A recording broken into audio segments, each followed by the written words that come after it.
Behind the scenes, they hated one another, despite their smiles for the cameras. Something as basic as acting style was the catalyst for the acrimonious feud between Darren McGavin and William Windom. Whereas Bad Boy McGavin was impulsive and carefree, the Emmy-winning Windom wanted everything to be planned and exact. With more credits than most actors earn in their lifetimes, our next guest, Darren McGavin, is one of the busiest and most sought-after actors in the business today. After 40 years in the entertainment industry, Mr. Darren McGavin, a fantastic actor, shows no signs of slowing down. When McGavin retorted that Windom's delivery was out of character and Windom accused him of stealing scenes, things became sour. The startling reality of their Hollywood rivalry has now surfaced, and it's messier than anyone could have predicted. Actor Darren McGavin passed away tonight. He is most known for playing a grumpy father in the film A Christmas Story. Mike Hammer in the 1950s and the cult favorite Kolchak, the Night Stalker in the 1970s were among McGavin's television roles. On September 28, 1923, William Windom was born in Manhattan, New York City. He had more than one name. History was on it. He was named after his great-grandfather, a congressman who served under Presidents Garfield and Harrison before rising to the position of U.S. Secretary of the Treasury. The elder Windom was a devout Quaker and a well-respected politician from Minnesota. While giving a speech at New York City's Delmonico's Steakhouse in 1891, his life abruptly ended. Isabel Wells Peckham, an Alabama socialite from the South, and architect Paul Windom had only one child, William. Later, his mother, whom the family called Lady, was employed by the Smithsonian Institution.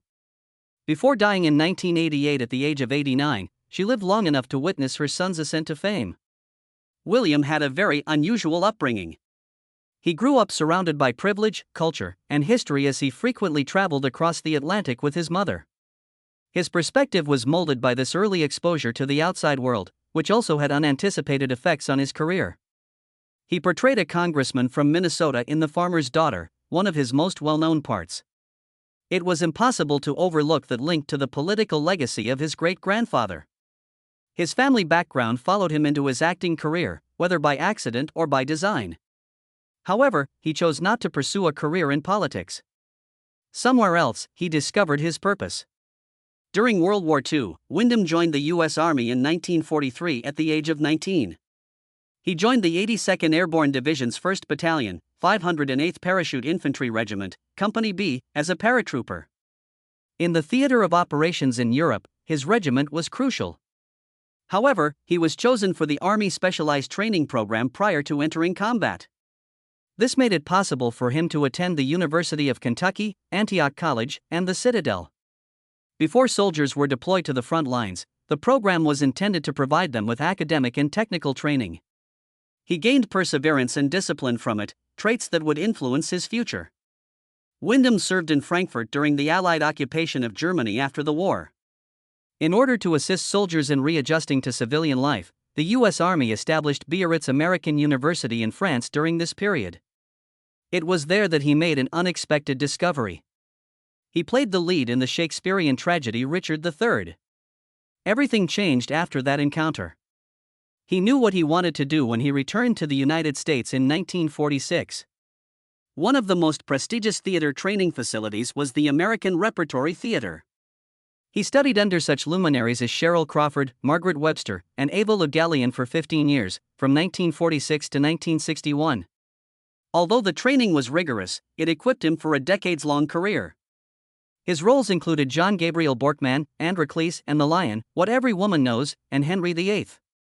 He played a variety of roles. He played historical figures once. Then he was Alice in Wonderland's White Rabbit. He went directly to Broadway after completing his training at Art. He debuted in Henry VIII and Androcles and the Lion in November 1946. The repertory system used by Art, which permitted actors to play several parts in various plays, included these productions.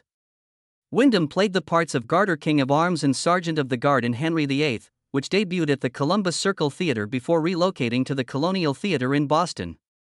His ability to project authority on stage was put to the test in this somber historical drama. He simultaneously acted in George Bernard Shaw's comedic play The Lion and Androcles. This show required exact comedic timing and emotional depth because it combined humor with deeper themes of religion and humanity. In 1949, William Windom made his television debut on NBC's Philco television playhouse. Television was still relatively new at the time, but it was rapidly expanding. Windom was one of the actors who were beginning to transition from the stage to this new medium. But he did not abandon the theater. He struck a balance between the two throughout the 1950s, making appearances on television dramas such as Hallmark Hall of Fame and Robert Montgomery Presents. He had the opportunity to portray a variety of characters in these live anthology shows. He appeared in the renowned dramatic storytelling productions of Studio One, Masterpiece Playhouse, and Kraft Television Theater. Windom was able to give each role a sense of authenticity. Producers noticed that he was able to portray strong characters with ease. He established a strong reputation as a gifted and trustworthy actor by the end of the decade. He moved to Hollywood in the early 1960s, which led to even more opportunities. He got the lead in The Farmer's Daughter in 1963, which was his first significant hit. The 1947 movie of the same name served as a loose basis for the ABC sitcom, which ran from September 20, 1963, to April 22, 1966. Windom portrayed Minnesota Congressman Glenn Morley, who was widowed. Inger Stevens, his co-star, portrayed Katie Holstrom, a Swedish woman who first served as his housekeeper before becoming his romantic interest. Windom became famous because of the role. His portrayal of a dignified politician and devoted father gave Glenn Morley charm and warmth. A major factor in the popularity of the show was his chemistry with Stevens. Viewers took pleasure in seeing their relationship evolve from a formal employer-employee dynamic to a more intimate one. The show was unique because it blended poignant moments with humor. It addressed issues of politics, family, and cultural diversity in a way that seemed organic. The Farmer's Daughter elevated the fame of Windom and Stevens, who were already well known for their roles on The Twilight Zone. Unfortunately, Stevens died a few years after the show's conclusion in 1970. Her passing gave the series' legacy a bittersweet undertone. It was one of Windom's most well-known roles and demonstrated his ability to play a major role in a popular sitcom. My World and Welcome to It, a sitcom based on the writings of humorist James Thurber, was his next significant role in 1969. Because it combined live action and animation, the show, which aired on NBC from September 15, 1969, to March 9, 1970, was distinctive. Windom portrayed John Monroe, a writer for a made-up publication that was modeled after The New Yorker. Animation scenes brought Monroe's daydreams to life, which he was engrossed in all the time. Thurber's dry humor was aptly portrayed by Windom. Although sardonic and humorous, Monroe was also approachable. The show demonstrated how Monroe's imagination collided with the realities of work and family by fusing fantasy with real-life situations. Even when Monroe's thoughts veered off course, the character was grounded by his wife Ellen, played by Joan Hotchkiss, and daughter Lydia, played by Lisa Gerritsen, which kept the show feeling authentic. The show did poorly in the ratings despite its uniqueness. Critics praised it, but NBC canceled it after only one season. My World and Welcome to It took home 2 Primetime Emmys in 1970. Windom won Outstanding Lead Actor in a Comedy Series, and the show was named Outstanding Comedy Series. His reputation as a leading television actor was solidified by the honor. Windom continued to keep Monroe alive after the show ended. He brought Thurber's humor to live audiences by performing one-man shows based on his writings throughout the 1970s and 1980s. One of his favorite parts was still playing Monroe. Windom had already made a lasting impression on television history with The Twilight Zone prior to these prominent roles. 5 Characters in Search of an Exit, one of his most well-known episodes, debuted on December 22, 1961. The episode, written by Rod Serling, followed 5 strangers who awoke to find themselves confined within a massive metal cylinder. Windom portrayed a major in the army. A hobo, a clown, a ballerina, and a bagpiper were among the other characters who couldn't recall how they got there. They debated whether they were dead, a test subject, or imprisoned in an afterlife as they attempted to flee throughout the episode. Finally, the startling truth came to light. They weren't even human. Inside a Christmas charity barrel for orphans were dolls. One of the Twilight Zone's most well-known episodes was this one. Its spooky ambience, thought-provoking ideas, and surprising conclusion made an impression. Windom's portrayal of the resolute major contributed to the suspense and gave the mystery a genuine sense. He made a number of appearances on the show, demonstrating his versatility in handling challenging and unique roles. However, Darren McGavin's life began in disarray. William Lyle Richardson was born in Spokane, Washington, on May 7, 1922. He had a difficult childhood. His parents separated when he was 11 years old. The Great Depression was in the midst of it. And his father, a traveling salesman, was granted custody of him by the court. McGavin was sent to a Catholic boarding school because his father was unable to provide a stable home. That was short-lived. He was soon relocating between foster homes. He eventually found himself on a farm outside of Tacoma, Washington. McGavin quickly found out it wasn't the nice home his father had promised. He was promised a bedroom, but it was a small room off the kitchen. He felt abandoned and alone most of the time. He would wander to the Nisqually River in order to get away, where he encountered a Native American family. One of his favorite childhood memories is of spending a whole summer with them. Even so, McGavin's peace was short-lived. He had already fled from home multiple times by the time he was 10 years old. He took refuge in warehouses while living on Tacoma's streets. He was taken in by outcasts and dock workers who taught him how to live independently. His tough, independent attitude and desire to succeed were shaped by his time spent on the streets. His life remained a succession of precarious circumstances as he grew older. Every time his father attempted to send him to another boarding school, McGavin would break out because he detested the regulations. Living on a farm once more was one of his most challenging experiences. Despite being bullied and neglected, he was promised a better life. So he ran once more. After traveling to San Francisco, McGavin spent his teenage years living on the docks. He slept on piers, locating food scraps wherever he could. Despite being homeless, he survived. McGavin remained on the periphery of society after the dockers failed to turn him in to the authorities. He was eventually apprehended by the police and returned to a different school. There was a cycle that would continue. McGavin had a dream in spite of his challenging upbringing. His dream was to become an architect. He studied engineering and drafting at the University of the Pacific in Stockton, California, after graduating from high school. However, his life changed when he was asked to assist in creating the set for a school play by his English teacher, who also taught drama. McGavin was skilled at construction but lacked theater experience. He became interested in acting as a result of helping out.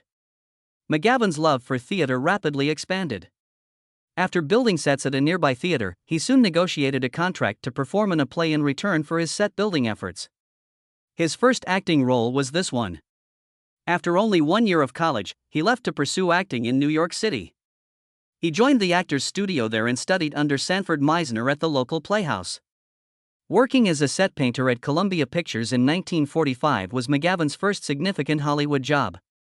He secured an uncredited role in the movie A Song to Remember by using his position. Although it was a minor role, it helped him break into the field. He went on to establish a prosperous career that spanned over 50 years, becoming a well-known actor in Broadway, television, and movies. In the late 1950s, Mickey Spillane's Mike Hammer marked his first significant breakthrough. Spillane's hard-boiled detective stories were first broadcast on television with this 2-season, 76-episode series. In addition to being tough, McGavin's portrayal of Hammer was witty, which set him apart.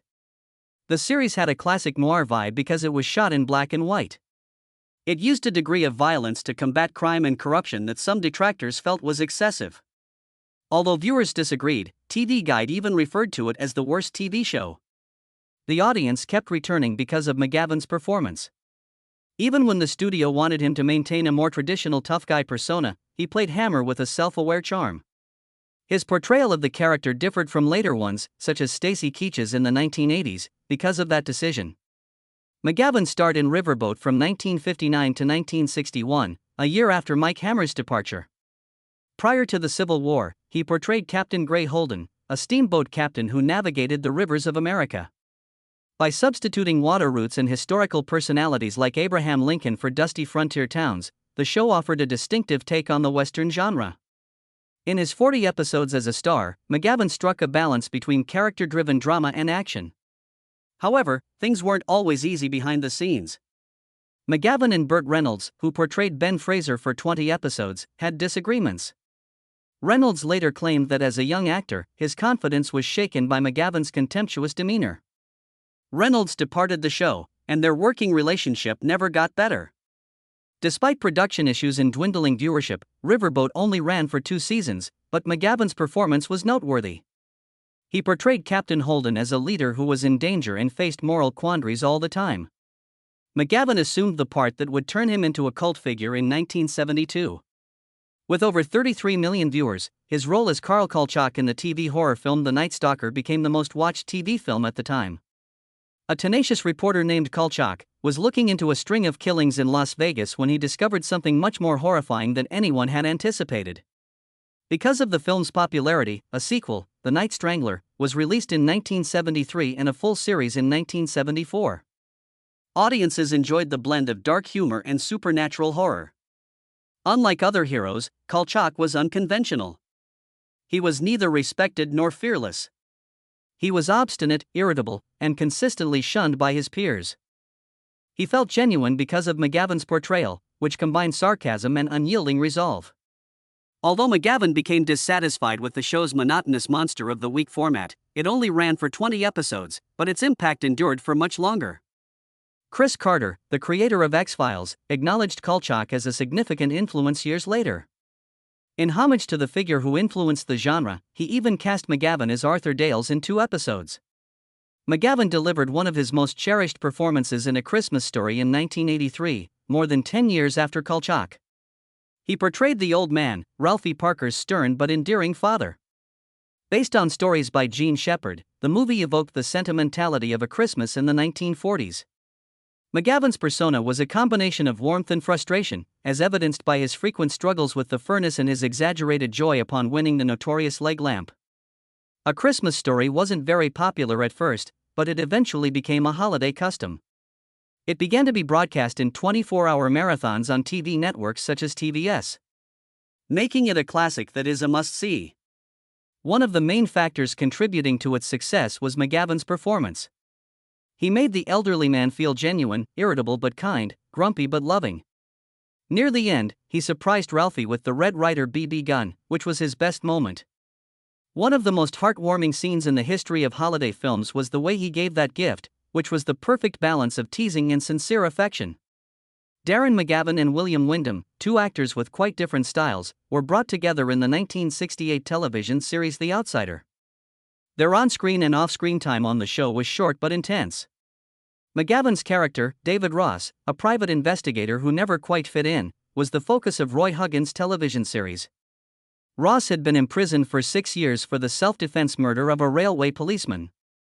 He was pardoned at the age of 25, went on to work as a private investigator, but his past never left him. He barely made ends meet, drove a beat-up 1957 Plymouth, and lived in a dilapidated flat in Los Angeles. Ross was a bit rough around the edges, in contrast to the typical detectives who talk smoothly.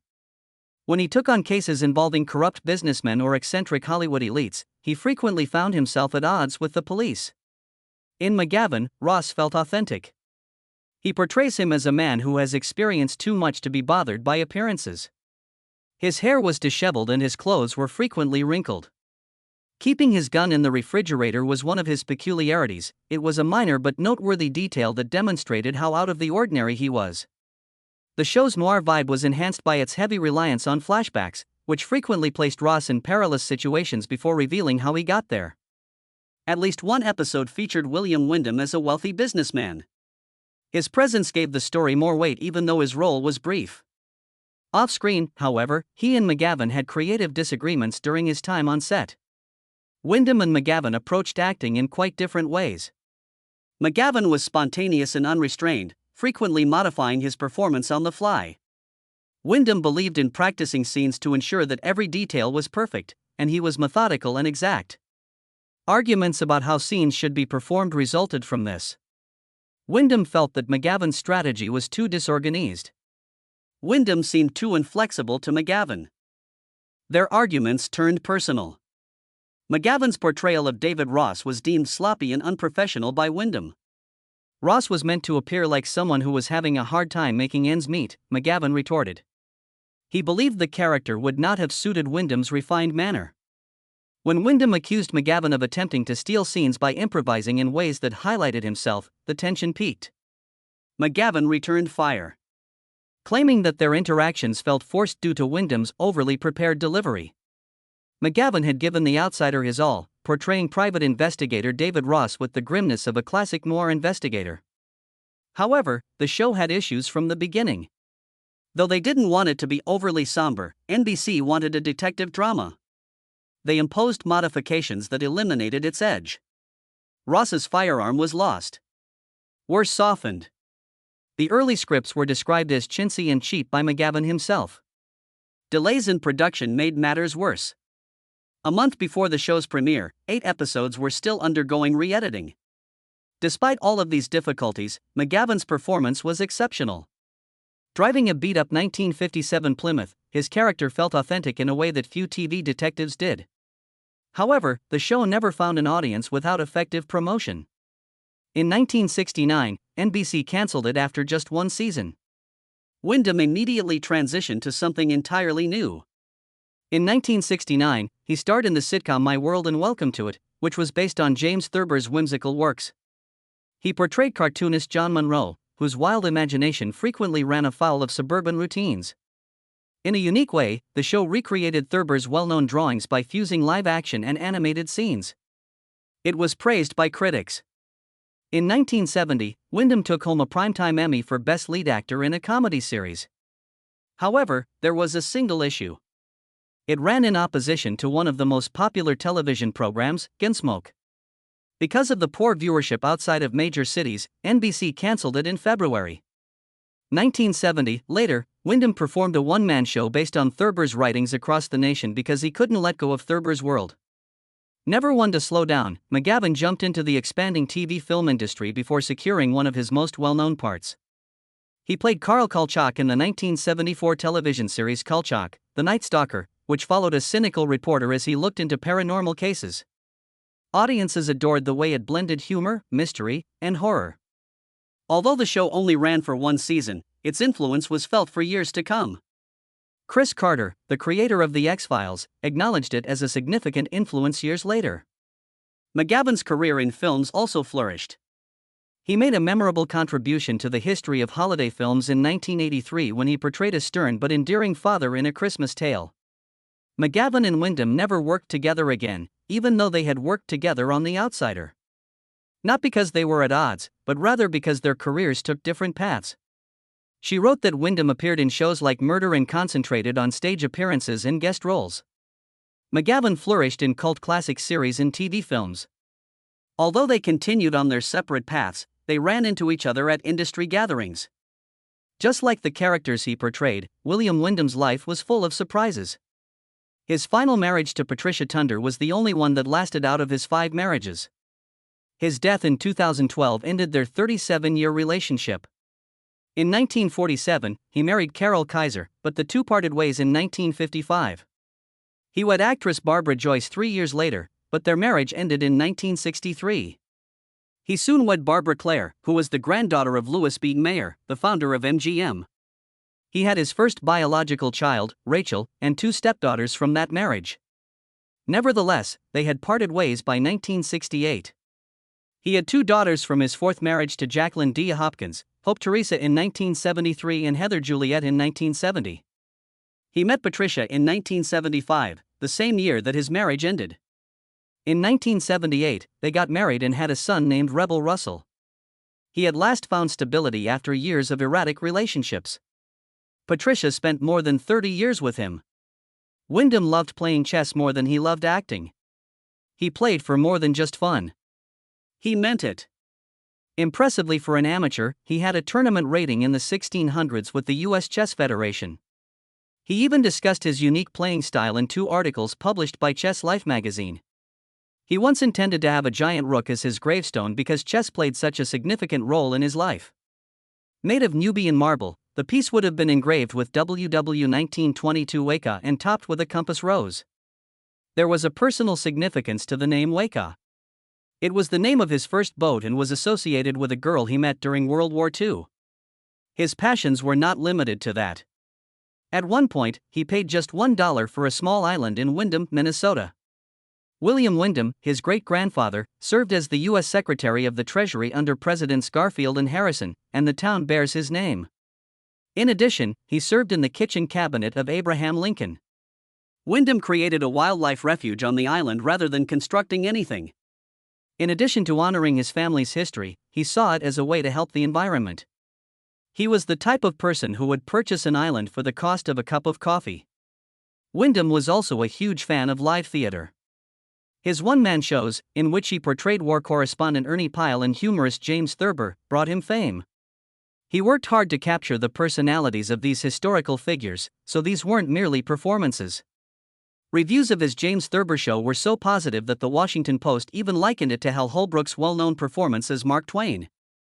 He took the show on tour in Hong Kong, Canada, England, and the United States. Although it was different, his Ernie Pyle show was equally impactful. It resonated strongly with viewers and concentrated on the experiences of the journalists during World War II. Pyle's work was well known to many. And Windom's portrayal brought his story back to life. Windom demonstrated that he was more than just a TV actor with these shows. He was a skilled storyteller who could make history come to life.